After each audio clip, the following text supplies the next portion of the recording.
Hello friends, welcome back to my channel जय Mahakal. Friends, आज मैं आपको श्री कृष्ण और सुदामा के बीच की बहुत रोचक कहानी सुनाने जा रही हूँ। सुदामा श्री कृष्ण के परम मित्र थे। दोनों एक साथ संदीपन ऋषि के आश्रम में पढ़ते थे, एक साथ जंगल में लकड़ियाँ काटने जाते थे, एक साथ भोजन करते थे और एक दूसरे से अपनी मन की बात कहते थे। एक बार सुदामा ने भगवान श्री कृष्ण से पूछा, माया क्या होती है? मैं माया के दर्शन करना चाहता हूँ। श्री कृष्ण ने सुदामा से कहा, फिर कभी बताऊंगा। अगले दिन सुदामा ने श्री कृष्ण से फिर कहा, मैं माया के दर्शन करना चाहता हूँ। श्री कृष्ण ने सुदामा से कहा, चलो गोमती नदी में चलते हैं। दोनों गोमती नदी के किनारे चले गए, अपने वस्त्र तट पर रखे और नहाने के लिए उतर गए। श्री कृष्ण ने 2 डुबकी लगाई और नहाकर वापस लौट आए और अपना पीताम्बर पहनने लगे। सुदामा ने सोचा, एक और डुबकी लगाकर मैं भी तट पर चला जाता हूँ। जैसे ही सुदामा ने डुबकी लगाई, भगवान श्री कृष्ण ने सोचा, यही सही समय है सुदामा को माया दिखाने का। सुदामा ने अचानक देखा कि गोमती नदी में बाढ़ आ गई है और वह नदी में बहते जा रहे हैं।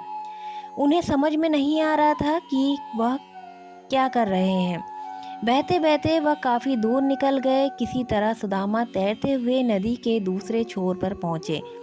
वो चलते चलते एक गांव के पास पहुंच गए। तभी उन्होंने देखा कि एक हथनी अपनी सूंड में फूल माला लिए चली आ रही है। हथनी सुदामा के पास आई और उनके गले में माला डाल दी। तभी सुदामा ने देखा, हथनी के पीछे पीछे ढोल नगाड़े बजाते हुए लोग आ रहे थे और महाराज की जय हो, महाराज की जय हो नारा लगाना शुरू कर दिया। उन्होंने सुदामा को बताया, हमारे महाराज की मृत्यु हो गई है और यह हमारे यहाँ की प्रथा यह है कि हथनी जिस भी के गले में माला डाल देगी वो हमारा नया महाराज होगा। आज से आप ही हमारे राजा हैं। सुदामा को राज सिंहासन पर बिठाया गया और राज मुकुट पहनाया गया। सुदामा को यह स्वप्न जैसा ही लग रहा था कि वो एक राजा बन गया। उनका विवाह एक सुंदर सी राजकुमारी से करवाया गया। कुछ समय पश्चात सुदामा को 2 पुत्र हुए। एक दिन अचानक सुदामा की पत्नी बीमार पड़ गई। राजा ने वैद्य से उसका उपचार कराया, लेकिन उसकी तबीयत बिगड़ती गई और वह मर गई। सुदामा बहुत दुखी हो गया। उसकी आंखों से आंसू निकल गए और वह फूट फूट कर रोने लगा। चारों तरफ भीड़ इकट्ठा हो गई। लोगों ने सुदामा को सांत्वना दी और कहा, आपको यह शोभा नहीं देता। आप हमारे राजा हैं। अगर आप ऐसा व्यवहार करेंगे तो प्रजा का क्या होगा? अब आपको आपका कर्तव्य निभाना है। हमारे राज्य की प्रथा है कि आपको रानी के साथ मरना होगा। यह मायापुरी राज्य का नियम है कि राजा को अपनी पत्नी के साथ चिता पर बैठना पड़ेगा और उनके साथ परलोक की यात्रा करनी पड़ेगी। यह सुनते ही सुदामा चौंक गया। उसकी सांसें रुक गईं और हाथ पैर फूलने लगे। उन्होंने कहा, यह कैसा नियम है? मैं अपनी पत्नी के साथ चिता पर क्यों जलूंगा? लोगों ने कहा, हमारे राज्य के नियम का पालन तो आपको करना ही पड़ेगा। सुदामा अब अपनी पत्नी की मौत को भूल चुका था। उसके आंसू बंद हो गए थे। अब उसे अपनी जीवन की चिंता थी। उसने तर्क दिया, मैं तो मायापुरी का वासी ही नहीं हूँ। मुझ पर आपका कानून लागू नहीं होता है, इसलिए मैं चिता पर क्यों जलूंगा?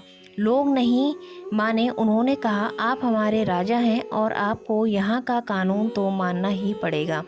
आपको मरना ही पड़ेगा। अब सुदामा अपने लिए रोने लगा। उसकी आंखों से आंसू बहने लगे। उसने कहा, ठीक है, मैं मरने से पहले कुछ एकांत चाहता हूँ। सुदामा को हथियारधारी सैनिकों ने घेर लिया। पत्नी के साथ चिता पर बैठने से पहले उसे नदी में नहलाने के लिए ले जाया गया। डर के मारे सुदामा कांप रहा था। उसने जल में एक डुबकी लगाई और जैसे ही उसका सिर पानी से बाहर निकला तो उसने देखा कि वहां पर सैनिक नहीं थे। नदी के किनारे पर पीताम्बर पहने कृष्ण खड़े थे। सुदामा फूट फूट कर रोने लगा। वो किनारे पर कृष्ण के पास आया। श्री कृष्ण ने सब कुछ जानते हुए भी सुदामा से प्रश्न किया, सुदामा क्या हुआ? तुम क्यों रो रहे हो? सुदामा ने कहा, मैं जहाँ से आया हूँ वो सच है, या तुम मेरे पास खड़े हो यह सच है? श्री कृष्ण हंसने लगे। तुम्हें अपने प्रश्न का उत्तर मिला या नहीं? सुदामा ने पूछा, कौन सा प्रश्न? तुम माया के दर्शन करना चाहते थे ना? तुमने जो देखा, अनुभव किया, वो सब माया थी। तुम जो मुझे देख रहे हो वो सच है। मेरे अलावा जो कुछ भी है वो माया है।